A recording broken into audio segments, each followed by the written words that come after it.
Hello aspirants, welcome back to my channel. இன்றைக்கி வீடியோவில் என்ன பார்க்க போகிறோம்னா ஸ்டாட்டிஸ்டிக்ஸ் பற்றி தான் பார்க்க போகிறோம். இதில் வந்து மீன், மீடியன், மோடு முதல்ல அதை பற்றி பார்ப்போம். மீன் அப்படின்னா என்னென்னா sum of all the observations divided by number of observations. அதாவது நமக்கு எப்போவுமே இல்லை டேட்டாஸ் தான் கொடுத்துருப்பாங்க ஸ்டாட்டிஸ்டிக்ஸை பொறுத்தவரை. அந்த சம் ஆஃப் ஆல் த அப்சர்வேஷன்ஸ்னால் அந்த டேட்டாஸ் அவ்வளோத்தையும் ப்ளஸ் பண்ணிவிட்டு டிவைடட் பையில் என்ன போடணுமா, நம்பர் ஆஃப் அப்சர்வேஷன்ஸ், எத்தனை டேட்டா கொடுத்துருக்காங்களோ அதை கவுண்ட் பண்ணி எழுதணும். ஓகேங்களா, இதுதான் மீன்னா என்ன பண்ணணும், கொடுத்துருக்க டேட்டாவை ப்ளஸ் பண்ணி எழுதிட்டு டிவைடட் பையில் டோட்டல் நம்பர்ஸ் எத்தனை நம்பர் இருக்கோ அதை கவுண்ட் பண்ணி எழுதுகிறோம். சரிங்களா. அடுத்தது மீடியன். மீடியன் அப்படின்னா அதே மாதிரி ஒரு டேட்டா கொடுத்துருப்பாங்க. அந்த டேட்டாவை அசெண்டிங் ஆர்டரில் எழுதிட்டு, அதாவது ஏறு வரிசையில் எழுதிட்டு எது தனியாக சென்டரில் ஆட் அண்ட் அவுட்டாக வருதோ அதுதான் மீடியன் எடுக்கணும். இப்போ எக்ஸாம்பிளுக்கு 1லேருந்து நான் 5 வரை எழுதுறேன் வைப்போம். 1 2 3 4 5 வரை எழுதியிருக்கேன். இதான் டேட்டுன்னு வச்சுப்போம். அசெண்டிங் ஆர்டரில் எழுதிட்டேன். இல்லை எது தனியாக வரும் பாருங்கள். ஃபஸ்ட்டு 1 2 கட் பண்ணிங்க, இங்கே 4 5 போயிட்டுனா சென்டரில் வர்றது 3 மட்டும் தனியாக வருது இல்லை, அதுதான் மீடியன். ஓகேவா. ஒருவேளை இப்போ 1 2 3 4 5 6 வருதுன்னு வைப்போம். கடைசியிலேருந்து 2, இங்கிலேருந்து 2 கட் பண்ணுறோம், லாஸ்ட்லேருந்து 2 கட் பண்ணுறோம். அப்போ மிச்சம் இருக்கிறது 3 + 4 இருக்குல்ல, அதை எப்படி எழுதணும், 3 + 4 டிவைடட் பை 2. ரெண்டையும் கூட்டி 2ஆல் டிவைட் பண்ணி எழுதணும். அப்போ இங்கே வந்து 7/2ன்னு கிடைக்கும். கட் பண்ணிங்கன்னா 3.5ன்னு கிடைக்கும். ஓகேவா.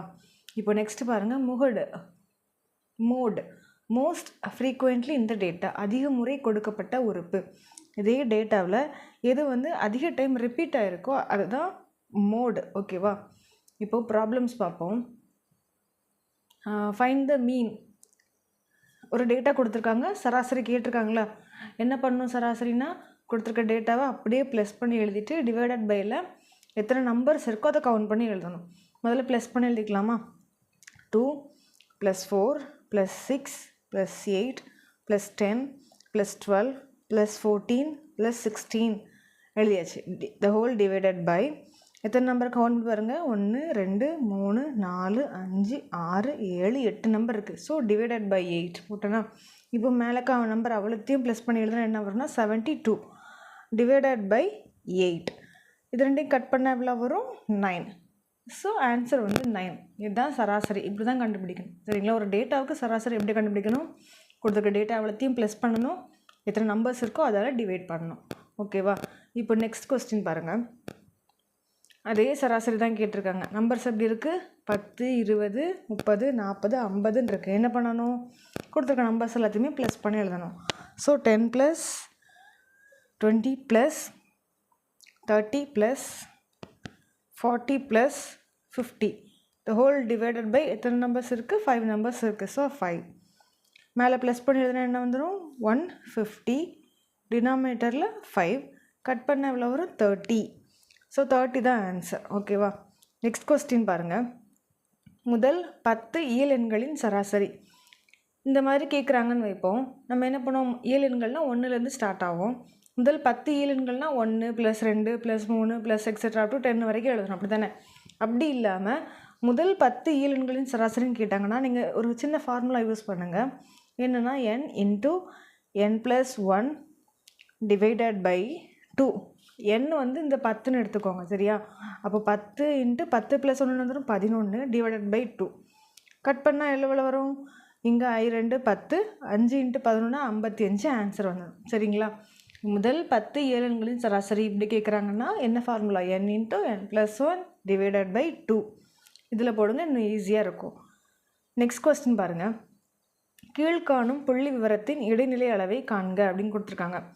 இடைநிலை அளவுனா என்ன சொல்லியிருந்தேன்னா, டேட்டாவை முதல்ல ஏறு வரிசையில் எழுதணும். எழுதிட்டு சென்டரில் எது தனியாக வருதோ அதுதான் ஆன்சர்னு சொன்னேன். ஒருவேளை சென்டரில் 2 நம்பராக வந்துச்சுன்னா 2ஐயும் கூட்டி 2ஆல் டிவைட் பண்ணணும் அப்படின்னு சொன்னேன். இப்போது இந்த டேட்டாவை வந்து நான் ஏறு வரிசையில் எழுத போகிறேன். என்ன வரும்னா, முதல்ல 1 2 3 7 9 14 15 18 21 28 46 59 எழுதியாச்சா. இப்போ இதில் சென்டரில் என்ன நம்பர்ஸ் வருதுன்னு பாருங்கள். ஃபஸ்ட்லேருந்து ஒரு 5 கட் பண்ணிடுவோம், லாஸ்ட்லேருந்து ஒரு 5 கட் பண்ணிடுவோம். என்ன வரும்? 14 + 15 கிடைக்குதா? அது ரெண்டையும் கூட்டினா என்ன வரும்? 29. ரெண்டையும் கூட்டி 2ஆல் டிவைட் பண்ண சொன்னேன். ஸோ 29/2 கட் பண்ண என்ன வரும்? 18.5ன்னு கிடைக்கும். ஓகேவா? நெக்ஸ்ட் கொஸ்டின் பாருங்கள். 7 மாணவர்கள் தினச்செலவிற்காக வாங்கிய பணம் கீழே கொடுக்கப்பட்டுள்ளது. இவற்றின் இடைநிலை அளவை காண்க. சரிங்களா? இடைநிலை அளவு மறுபடியும் சொல்கிறேன், ஏறு வரிசையில் எழுதணும். அப்போ எழுதிக்கலாமா? 22, அடுத்தது 23 ரூபா, 26 ரூபா, 28 ரூபா, அடுத்து 40 ரூபா, 42 ரூபா, 43 ரூபா. இப்போ ஃபஸ்ட்லேருந்து 3 கட் பண்ணிடுவோம், லாஸ்ட்லேருந்து 3 கட் பண்ணிடுவோம். சென்ட்ரல் என்ன வருது? 28 வருது. ஸோ 28 தான் ஆன்சர். 28 ரூபா தான் அதோட இடைநிலை அளவு. நெக்ஸ்ட் கொஸ்டின் பாருங்கள். கீழ்கண்ட விவரங்களுக்கு இடைநிலை காண்க. இந்த நம்பர்ஸ்க்கான இடைநிலை அளவு என்ன வரும் அப்படின்னு சொல்லிட்டு கமெண்ட் பாக்ஸில் சொல்லுங்கள். இப்போ நெக்ஸ்ட் கொஸ்டின் பார்ப்போம் நம்ம. கீழ்காணும் புள்ளி விவரத்தின் முகடு காண்க. முகடுனா என்ன சொல்லியிருந்தேன்? அதிக முறை கொடுக்கப்பட்ட உறுப்பு. எது அதிக டைம் ரிப்பீட் ஆகிருக்கோ அதுதான் ஆன்சர். இப்போது இந்த டேட்டாஸில் எது அதிக டைம் ரிப்பீட் ஆகிருக்கு பாருங்கள். 28 ஃபஸ்ட்லேயும் இருக்குது, லாஸ்ட்லேயும் இருக்குது. ஸோ 28 எடுத்துப்போம். அடுத்தது 15 இருக்குது, இங்கே ஒரு 15 இருக்குது, 2 டைம்ஸ் இருக்குது. ஸோ அதையும் எடுத்துப்போம். 28ம் 2 டைம்ஸ் இருக்குது, 15ம் 2 டைம்ஸ் இருக்குது, வேறு எதுவுமே ரிப்பீட் ஆகலை. ஸோ 28 and 15 தான் ஆன்சர். ஓகேவா? இப்போது ஒரு வேளை இங்கே 2 28 இருக்குது, 2 15 இருக்கிறதுனால நம்ம இப்படியே போட்டோம்.